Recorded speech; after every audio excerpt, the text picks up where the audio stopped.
Baik, bismillahirrahmanirrahim. Assalamualaikum warahmatullahi wabarakatuh. Selamat siang kepada Bapak dosen pengampu mata kuliah akuntansi sektor publik. Kami dari kelompok 2 dari kelas A, akuntansi S1 akan mempresentasikan mengenai kasus elektronik Samsat pada Reinventing Government. Adapun saya sendiri, Nurul Adan Ilham, sebagai moderator. Adapun anggota kami yaitu Andi Lala Aulia, Hesti Agustin, Nita Anugrah Ramadan, Diana Dewi, dan Nur Afika. Perkembangan teknologi informasi telah mendorong pemerintah di berbagai belahan dunia untuk melakukan inovasi pelayanan publik yang lebih cepat, transparan, dan efisien.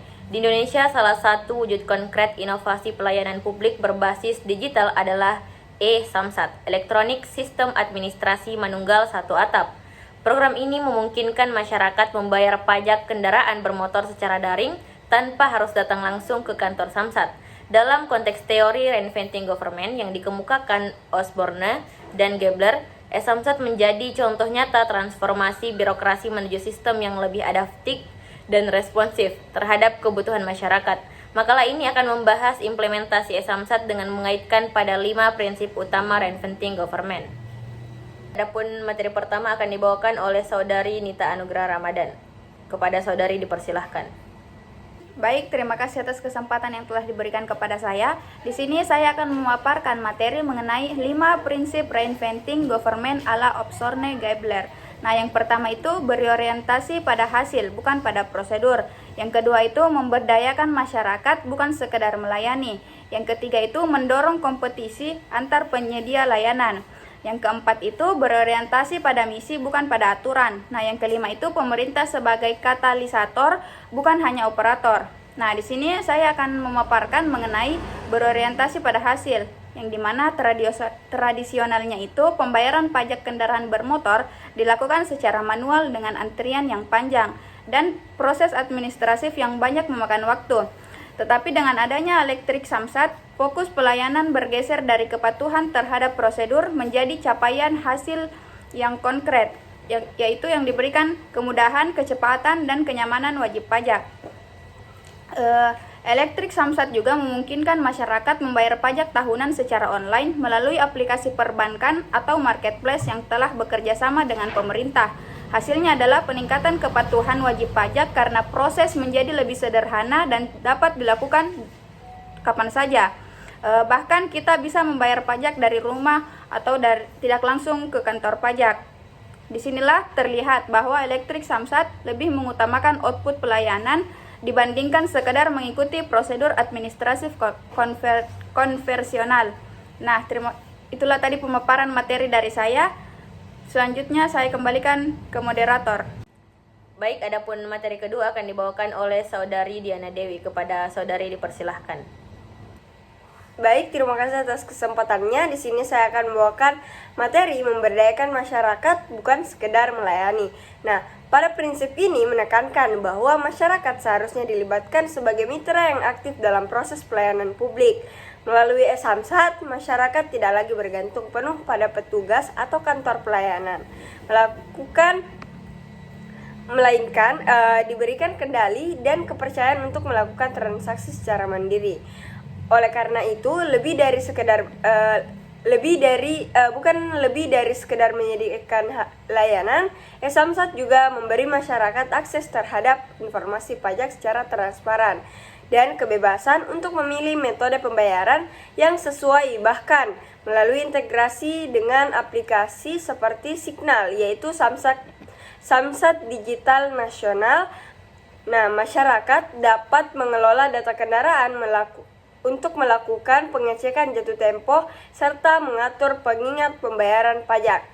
Oleh karena itu, dengan cara ini masyarakat tidak hanya menjadi penerima layanan, tetapi juga menjadi bagian dari sistem pengelolaan kepatuhan pajak yang modern dan aktif. Pemerintah berhasil memberdayakan masyarakat melalui teknologi, bukan hanya sekedar memberi pelayanan pasif. Nah, mungkin itu saja dari saya kembalikan kepada moderator.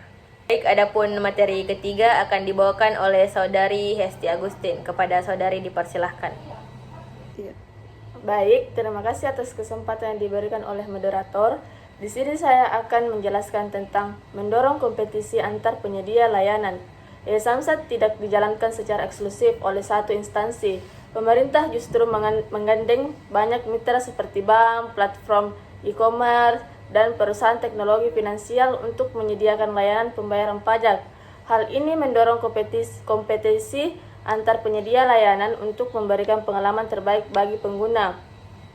Misalnya, Bank BNI, BRI, Mandiri, dan Tokopedia atau Bukalapak memiliki sistem yang berbeda-beda dan berlomba-lomba memberikan user interface yang ramah, kecepatan transaksi, dan insentif seperti cashback. Kompetensi ini mempercepat peningkatan kualitas layanan karena masyarakat memiliki banyak pilihan. Jika satu platform dirasa tidak memuaskan, pengguna dapat beralih ke yang lain. Inilah cerminan nyata dari prinsip kompetensi, bukan monopoli layanan oleh pemerintah, tetapi pembukaan ruang persaingan sehat antar mitra penyedia demi mutu layanan yang lebih baik. Sekian dari materi dari saya kembalikan ke moderator. Baik, adapun materi keempat akan dibawakan oleh Saudari Andi Lala. Kepada saudari dipersilahkan. Baik, terima kasih atas kesempatannya. Di sini saya akan menjelaskan mengenai berorientasi pada misi, bukan pada aturan. Tujuan utama dari sistem administrasi perpajakan kendaraan adalah memastikan kepatuhan pajak dan meningkatkan pendapatan daerah. Dalam praktiknya, peraturan yang kaku seringkali menjadi penghambat efisiensi. Melalui Samsat, pemerintah menempatkan misi yaitu peningkatan layanan dan kepatuhan wajib pajak di atas aturan teknis yang rigid. Misalnya, sebelumnya proses pembayaran pajak harus dilakukan secara fisik dengan membawa BPKB dan STNK. Melalui digitalisasi, pemerintah menyederhanakannya dengan proses verifikasi data menggunakan sistem yang terintegrasi antar instansi, contohnya kepolisian, bank, dan pemerintah daerah, tanpa mengurangi akurat dan legalitas transaksi. Ini menunjukkan bahwa orientasi pelayanan tidak lagi hanya pada kepatuhan prosedural, tetapi pada pencapaian misi utama, yaitu membangun sistem perpajakan yang efisien, transparan, dan ramah pengguna. Dalam kondisi seperti ini, aturan berperan sebagai alat bantu dan bukan penghambat. Baik, mungkin itu saja penjelasan dari saya kembalikan ke moderator. Baik, adapun materi kelima akan dibawakan oleh Saudari Nur Afika. Kepada saudari dipersilahkan. Baik, terima kasih kepada moderator atas kesempatan yang telah diberikan kepada saya. Di sini saya akan menjelaskan materi mengenai pemerintah sebagai katalisator, bukan hanya operator. Nah, transformasi digital melalui elektrik Samsat menunjukkan pergeseran peran pemerintah dari pelaksana langsung menjadi penggerak sistem. Pemerintah tidak membangun seluruh infrastruktur pembayaran sendiri, melainkan berkolaborasi dengan swasta yang memiliki kapasitas teknologi dan jaringan luas. Peran pemerintah adalah menetapkan regulasi, memastikan keamanan data, menjamin keabsahan transaksi, serta memfasilitasi integrasi antar lembaga. Sementara itu, sektor swasta menangani aspek teknis seperti pengembangan aplikasi, transaksi digital, dan penyebaran informasi ke masyarakat. Contoh konkretnya itu adalah kerjasama antara Ditlantas Polri, Bapenda, dan perbankan dalam menciptakan sistem signal. Dalam sistem ini, pemerintah menjadi penghubung dan penjamin, sedangkan operator utama layanan adalah platform digital yang dikelola secara profesional oleh pihak ketiga. Dengan demikian, pemerintah berperan sebagai pengatur ekosistem dan katalisator inovasi, bukan lagi satu-satunya pelaksana layanan. Ini sesuai dengan prinsip reinventing government yang mendorong efisiensi dan kolaborasi lintas sektor. Baiklah, hanya itu materi yang bisa saya sampaikan. Saya kembalikan ke moderator. Baik, itulah pemaparan materi dari kelompok kami. Adapun kesimpulan yang dapat kita ambil, yaitu program e-Samsat menjadi representasi nyata penerapan prinsip reinventing government ala Osborne dan Gebler dalam konteks pelayanan publik digital. Melalui orientasi pada hasil pemberdayaan masyarakat, kompetisi antar penyedia, fokus pada misi dan peran katalisator, pemerintah Indonesia membuktikan kemampuannya melakukan transformasi birokrasi yang relevan dengan tantangan zaman.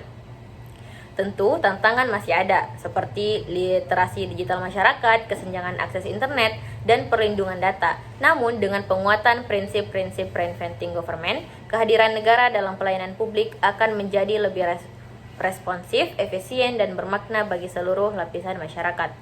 Baik, mungkin hanya itu saja presentasi dari kelompok kami. Mohon maaf apabila ada banyak kekurangan. Terima kasih. Wassalamualaikum warahmatullahi wabarakatuh.